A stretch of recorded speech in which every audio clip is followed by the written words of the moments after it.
आदमी ने कहा कि हजरत एक बात बताइए, आप लोग जो निकाह पढ़ाने का पैसा लेते हैं कितना लेते हैं? वो निकाह पढ़ाने का पैसा भाई जो मन खुशी हो दे दीजिए, तो 500 रुपया से क्या कम दीजिएगा। बोला कि नहीं ये जायज है। बोला अच्छा, थपाची का गाड़ी जो लिए हो ये जायज है?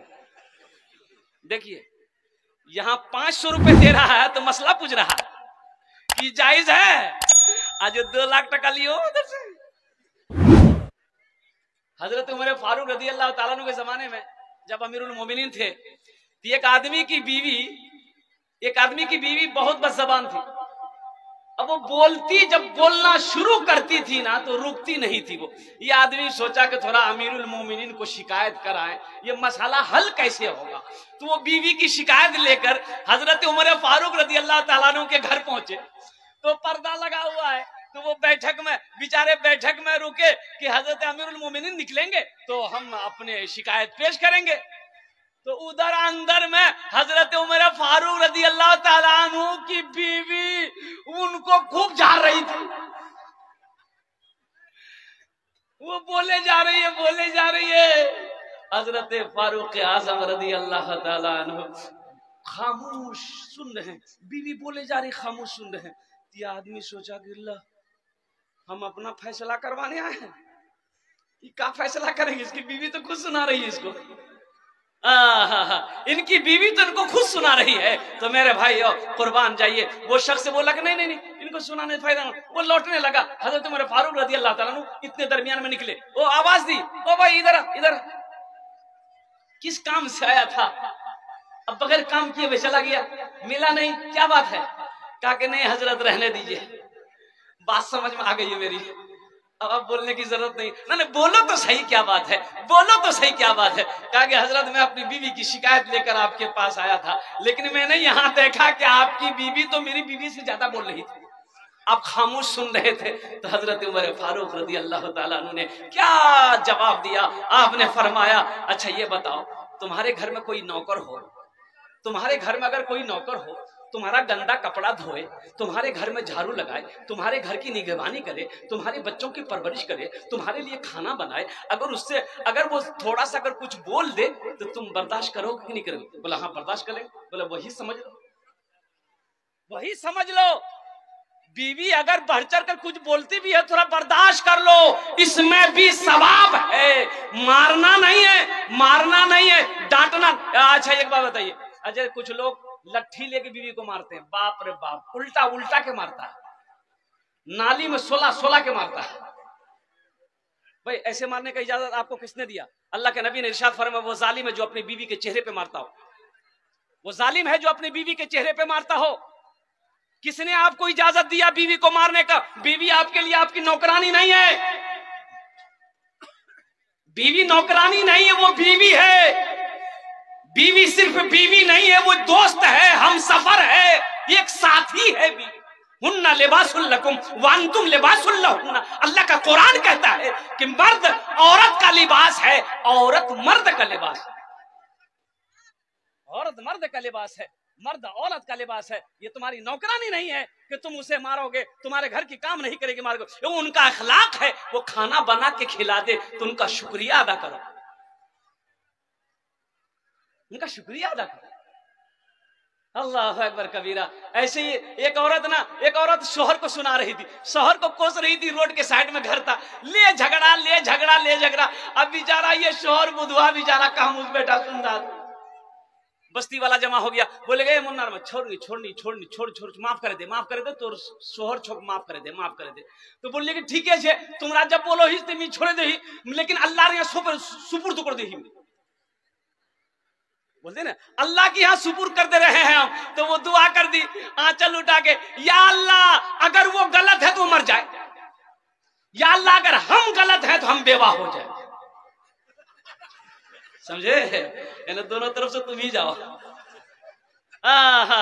वो गलत हो तो वो मर जाए, अगर हम गलत हैं तो हम बेवा हो जाए। शरीयत ने मारने का हुक्म दिया है। कैसे मारने का हुक्म दिया है? एक बात याद रखो, बीवी से अगर कोई भूल हो जाए, कोई गलती हो जाए तो पहले मोहब्बत से समझाओ। अगर मान ले तो अल्हम्दुलिल्लाह, ना माने फिर भी ना माने तो उसके हाथ का बनाया हुआ खाना छोड़ दो। कि ती खाना बनाबो मैं नहीं खाम, ती मोर बात नहीं मानो ही, ती मोर बात नहीं सुनबो, तुम तोर हाथों खाना नहीं बना, नहीं खाम। फिर भी बीवी ना माने तो उससे बिस्तर अलग कर लो। फिर भी बीवी ना माने तो अपने यहाँ का 5 आदमी, उसके मैके का 5 आदमी को बुलाओ, 10 आदमी समझाओ। फिर भी जब ना माने तो हल्का फुल्का मारो। कैसे मारो? हल्का फुल्का किसको कहता है? ए मुन्निरमा, अरे हल्का फुल्का इसी को कहते हैं कि जिस्म में निशान ना पड़े, जिस्म में निशान ना पड़े, चोट का निशान ना पड़े, हल्का फुल्का इसे ही कहता है कि दौड़ा दौड़ा के मारोगे। ये इजाजत तुम्हें किसने दे दिया मेरे बच्चों, मेरे नौजवानों? अल्लाह के नबी सल्लल्लाहु अलैहि वसल्लम ने इरशाद फरमाया, तुम में सबसे अच्छा वो है जो अपने बीवी के साथ अच्छा सलूक करता हो। इंशाअल्लाह हाथ उठाओ, अपने बीवी के साथ अच्छा सलूक करेंगे। अल्हम्दुलिल्लाह, अल्लाह हमारे नौजवानों को अल्लाह अपनी बीवी के साथ, अपने घर वालों के साथ अच्छा सलूक करने की तौफीक अता फरमा दे। घर के अंदर में मियाँ बीवी के अंदर में बेपनाह मोहब्बत पैदा फरमा दे। घर के अंदर में चैन और सुकून पैदा फरमा दे। या अल्लाह हर घर में रहमतों का, बरकतों का नुज़ूल अता फरमा दे। बहुत तेजी के साथ वक्त गुजरता चला जा रहा है। मौजूद सामईन किराम, औरत की तरफ से, ये नौजवानों, मियाँ बीवी की तरफ से बस कुछ पैगाम थे, मैंने आपकी बारगाह तक पहुंचाया है। मौजूद सामईन किराम, ये मदरसे का जलसा है। मदरसा किसका घर है? अल्लाह के रसूल का घर है। मदरसा किसका घर है?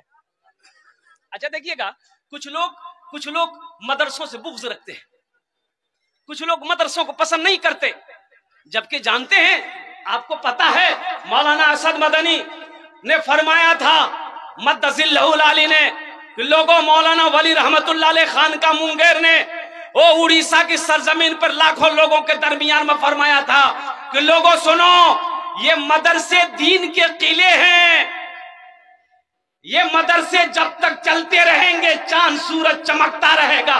जिस दिन मदरसा बंद हो जाएगा, ये सूरज का निकलना भी डूबना भी बंद हो जाएगा।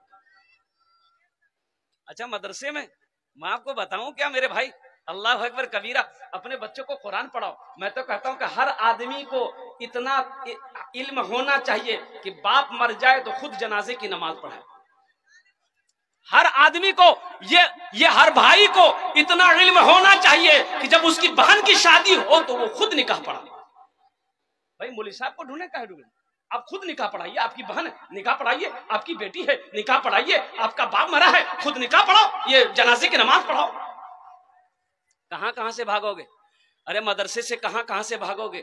यहाँ तो आलम यह है कि मदरसे के लड़का अगर चंदा करने, मौलवी साहब अगर चंदा करने आते हैं, साइकिल पर आ रहे हैं मौलवी साहब, ये दरवाजा में कुर्सी लगा के बैठा है, देख लिया, रोड से देख लिया, मौलवी साहब उसे तो फुर से अंदर घुस जाएगा।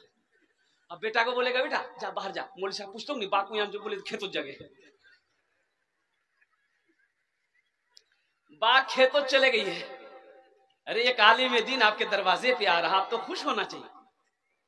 आपको खुश होना चाहिए था कि एक आलिम दीन का कदम मेरे घर पे पड़ रहा है। अरे आलिम जहां पर कदम रख दे वहां तो बरकत ही बरकत है, वहां तो बरकत ही बरकत है। लेकिन आपने इस बरकत को गवा दिया, इस बरकत को गवा दिया। और मेरे भाइयों, और कुर्बान जाइए, मदरसे का एक बच्चा अगर कहीं पर मिल जाता है, कुछ लोग कहते हैं बेटा इधर की नाम जोग रे, बोले फला छे, कुयान पुरोहित है, बोले मदरसा, बोले मदरसा पढ़ो, मौलवी साहब बनबो, चंदा करबो, खाबो।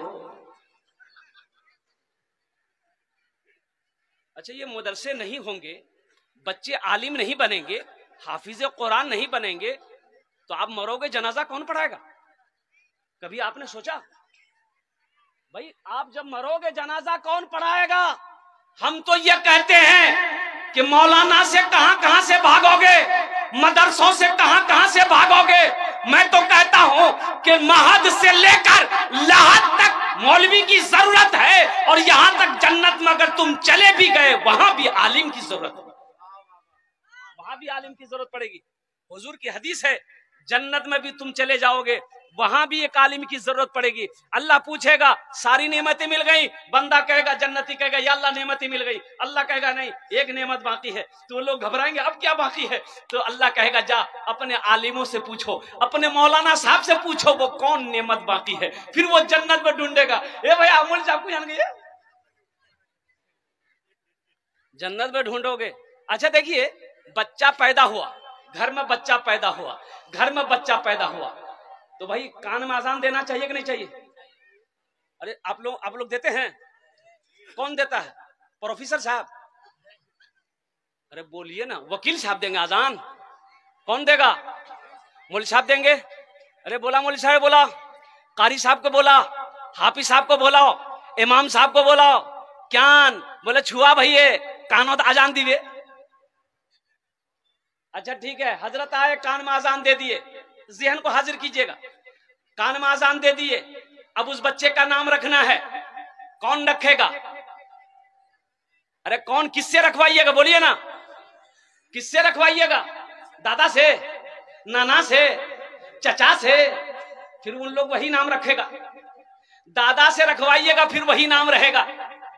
बच्चा घर में पैदा हुआ, औरतों ने चिल्लाई छुआ भैया, छुआ भैया, बोले नाम रखे दे, बोले दादा से, दादा से बोल, दादा दादा छे बैठो बारी घोड़ो बता, ए दादा छुआ भैया, बोले नाम रखे दे, बोले ठीक है, आज की दिन जे रे, बोले आज जुमा, बोले यार नाम रखे दे जुम्मन मियाँ। शनिचर को पैदा हुआ शनिचरा, इतवार को पैदा हुआ इतवारी, सोमवार को पैदा हुआ सोमवारी, मंगल को पैदा हुआ, बोले यार नाम रखे दे मंगरू बजाबे डमरू। अब बुध को पैदा हुआ, बोले फाइनल नाम यार नाम रखे दे बुधवा। और जिस न बच्चे का नाम बुधवा होगा उसका काम क्या होगा? एक बच्चा बड़ी खिदमत कर रहा था, 13-14 साल का बच्चा था, मैंने कहा कि बेटा तोर नाम की छोकरे? बोले नहीं नहीं नहीं, बोलो मुंह लाज लगाओ, मुझे नाम बताने में कैसी लाज, बोलने बेटा की नाम चुप, बोल बोल बोल, बोले मोर नाम चे फटकान। बोले फटकान केरा ख्याल को नाम रहे? बोले मोर दादो, कि तो तोर दादोर नाम की? बोले मोर दादोर नाम रहे लटकान। ठीक है, वो लटकते रहे ती फटकते रहो। अच्छा नाम रखो, अल्लाह के नबी ने इरशाद फरमाया अपने बच्चों के अच्छे नाम रखो, नाम का जात पर असर होता है, नाम का जात पर असर होता है। अब ये बच्चे की अकीका करनी है, 7 दिन के अंदर में अकीका करना है। अकीका का मसला समझना है, तो किससे समझोगे आप? अरे भाई बोलो, किससे समझोगे? मौलवी साहब से समझना होगा, आलिम साहब से समझना होगा, मुफ्ती साहब से समझना होगा, इमाम साहब से समझना होगा, हाफिज साहब से, कारी साहब से समझना होगा। अकीका करना है, 7वें दिन बच्चे का अकीका करना नबी की सुन्नत है, 7वें दिन। अब इसी बच्चे को तालीम देना है, तरबियत अच्छी देनी है, तो मकतब में पढ़ाना है, मदरसे में पढ़ाना है, तो कौन पढ़ाएगा? मौलाना साहब पढ़ाएंगे, आलिम साहब पढ़ाएंगे, मुफ्ती साहब पढ़ाएंगे। यही बच्चा बड़ा हो गया, बालिग हो गया, अब इसके लिए आपने एक लड़की का इंतखाब किया, बारात गई, लाखों का खाना बना हुआ रखा हुआ है, एक से एक VIP आदमी पहुंचा हुआ है, डॉक्टर साहब भी है, प्रोफेसर साहब भी है, इंजीनियर साहब भी है, साइंसदान भी वहां पर बैठा हुआ है, अरबपति भी बैठा हुआ है। अब वो निकाह कौन पढ़ाएगा? अरे बोलो ना भाई, बोलो ना। वकील साहब पढ़ाएंगे? वकील साहब नहीं होगा, कुर्बान जाइए।